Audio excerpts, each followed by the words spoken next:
చాలాసార్లు అపవాది అంటాడు గివ్ అప్, నీ వల్ల కాదు, నువ్వు చేయలేవు. ఒక మాట చెప్పనివ్వండి, ఒక క్రిస్టియన్ యొక్క డిక్షనరీలో గివ్ అప్ అనే వర్డ్ లేదండి. హల్లెలూయా, అర్థమైందండి?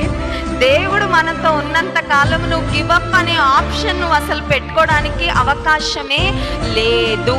సాతాన్ అంటాడు ఇంకా నీ వల్ల కాదు, give up, stop trying, stop attempting, stop thinking, stop dreaming. అపవాది అంటాడు అంత పెద్ద కలనా నీకు, అంత పెద్ద ఆశ, అంత పెద్ద కోరిక, అంత పెద్ద ఎయిమా, అంత పెద్ద గోలా, నీ వల్ల కాదుగా.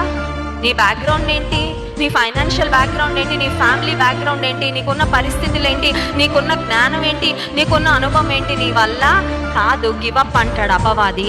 కానీ దేవుని బిడ్డలంగా మన జ్ఞాపకం ఉంచుకోవాల్సింది, as long as God is with us, give up is never an option. Hallelujah. Give up అనే మాట క్రైస్తవుని డిక్షనరీలో ఉండడానికి వీలే లేదు.